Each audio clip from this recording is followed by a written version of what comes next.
Hi, everyone. My name is Maya Prosor, and I am, thank you. It's just my name. And I'm a founding team member and the head of partnerships for a company called Lemonade, which is one of the fastest growing, yay, good. So it's one of the fastest growing tech companies and insurance companies in the US today. And so I thought a lot about what I was going to talk when I came here, and actually I think there are a lot of kind of connecting webs or similar lines in between our talks. And also I'm the last one, so I hope this is good. And I guess what I thought about a lot, something that was kind of troubled me in the past few months, and it's kind of self-doubt, or in its more sophisticated way, the imposter syndrome. And that's kind of the feeling that I guess a lot of us get to have, some of us more, some of us less, if you're a woman, a little bit more. And it's a feeling that you get that you feel like maybe you don't deserve everything that you have, you don't deserve the position that you're in, and you feel like that in any given moment, you might be exposed. And so kind of thinking about, that feeling that you get and thinking about that fear that sometimes women have to get exposed, and meeting so many successful, talented women who, when I talk to them, really credit a lot of their success to I just got lucky, right? And I don't know if you've had or met women who say that, but really, the really interesting thing that I found is that research shows that there's almost no connection between how talented you are or how skillful you are to you actually experiencing the syndrome. Actually, the opposite is true. The more successful you get, you tend to feel that a little bit more. But the second thing that research showed that is actually interesting is that we're not born with it. So as kids, if we all go back and remember kind of our childhood, we were, pretty secure. We feel we're kind of the greatest in almost everything we do, and we have kind of great dreams of, what we want to become. And we have that tendency until someone tells us otherwise that we're kind of the best thing that ever happened to the world. And my childhood was, I grew up in Israel, in a small town near Jerusalem. And when I was 7, I came back home and I ate my lunch and spilled some ketchup on my shirt. It's kind of a really regular day for me. And then the phone rang. And I pick up the phone, and it's a casting director for this American movie called Desperate Rescue, which was starring Muriel Hemingway. And she got my phone number from my principal at school. There's almost obviously no data sharing information or laws in Israel at that time. And so they were looking for blonde girls to play the role of the daughter of the main actress. And she said, listen, if you want to kind of audition, you'll need to get in the next hour, 10 minutes away to a studio. By the way, also, we talked to your best friend. She's coming. I'm like, this is great. I was like, sure, no problem. Got this down.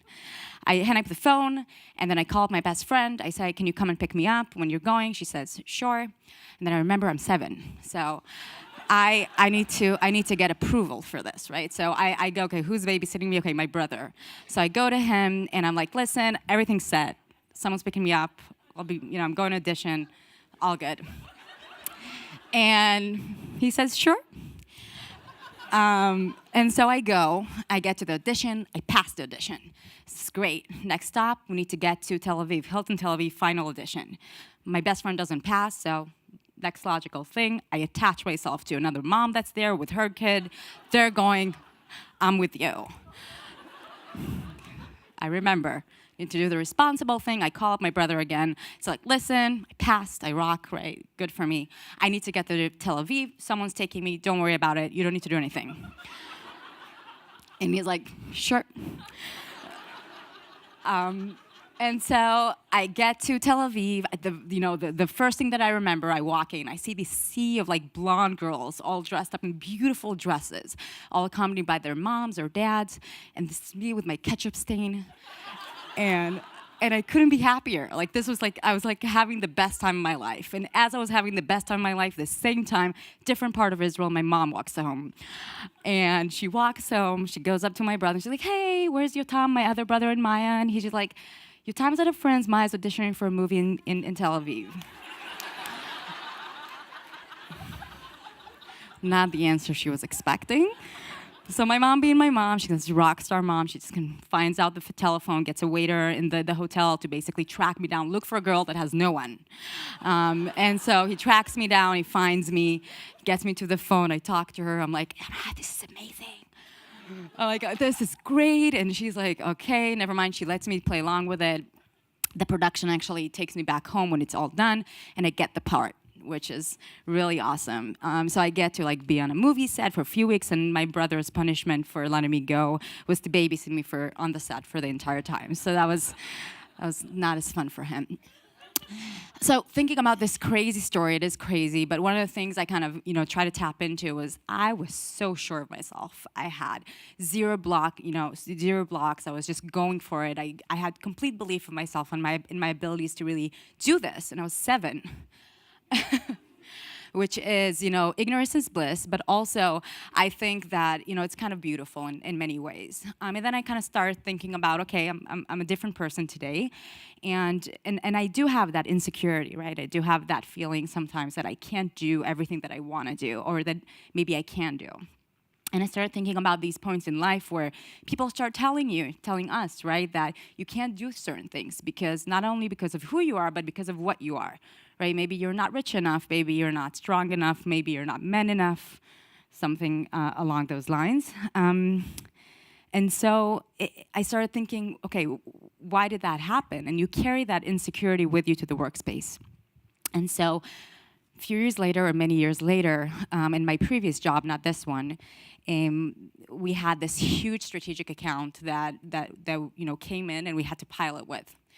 And I was preparing to pitch to my boss that I need to manage this. Like this needs to be my account. And I was prepping for it. It made 100% sense that I should manage it. I managed a lot of similar accounts before that was kind of prepping me for it. But that insecurity kind of creeped in. And I said, maybe I'm young and I'm not too mature. Maybe I'm younger. Maybe I'm not, representable enough. Maybe, I'm not going to do a good job. As women, we tend to look at like a job description, and if it doesn't fit 100% of like exactly what we can do, we often have like, okay, so I can't do it. But I put all that aside, and I forced myself to stand and at least look secure. And I told him, I think I can do this, and this is why. And he looked at me the same serious and said, this is not happening. And I was crushed. It was tough. But a few months later, things were not going so well with the account. We were 3 weeks before launch and piloting this huge pilot with Starbucks, which is a pretty big company. I'm from Israel, so I didn't know. And so things were not going well. No one was really owning, the account, and they needed someone to move to Boston in the winter for 3 months. So obviously, I became the best choice for the job. And so I took it on. I didn't ask too many questions, and I took it on, and I moved myself, and I made it work. I hired amazing people. I made sure everything is met. The account is super happy. We're meeting all of our goals. And I just, really, really, kind of crushed it to the point where we signed the biggest agreement that we ever had in our company's history. And it really changed, the future and what we were doing as a company. So later on, that same boss called me up a few years later, asked me to be a founding team member at Lemonade. Is it the right one? Oh, not yet. Not Oscar. At Lemonade. And I was kind of his first pick, his first hire that he asked to join the company. He's now a mentor to me and someone I consider one of my good friends. And so I guess just to kind of go back and circle, if you look at that chain of events, it all started with me being super insecure, not wanting to put myself there, but kind of putting that aside and really replacing insecurity with action.